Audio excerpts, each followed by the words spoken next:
isa na namang napakabangis na Dragon Ball figure ang ating pag-uusapan. Ito ang Ichiban Kuji Super Dragon Ball Heroes 3rd Mission Last One, Super Saiyan 4 Broly Limit Breaker Master Lice mga aport.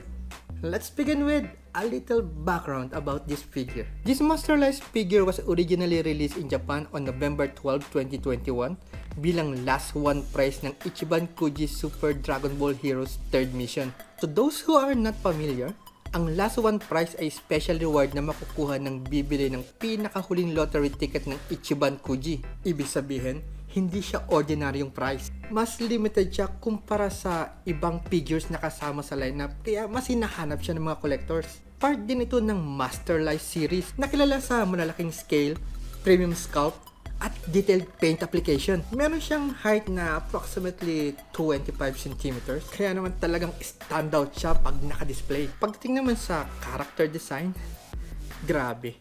Ito yata yung pinaka-wild na design ni Broly. Ang character na to ay hindi galing sa main character storyline ng Dragon Ball. Exclusive siya sa Super Dragon Ball Heroes, kung saan halos lahat ng character ay may upgraded transformation. Ang version na ito ay Super Saiyan 4 Full Power Limit Breaker Broly. Mapapansin agad ang napakalaking katawan, napakakapal na muscles, at syempre, ang signature na red bar ng Super Saiyan 4. Pero ang pinaka-highlight dito ay yung black at dark red glossy finish ng buhok at fur. Kapag tinamaan ng ilaw, sobrang ganda ng reflection. Mas premium ang dating kumpara sa ordinary matte finish. Talagang intimidating ang aura niya.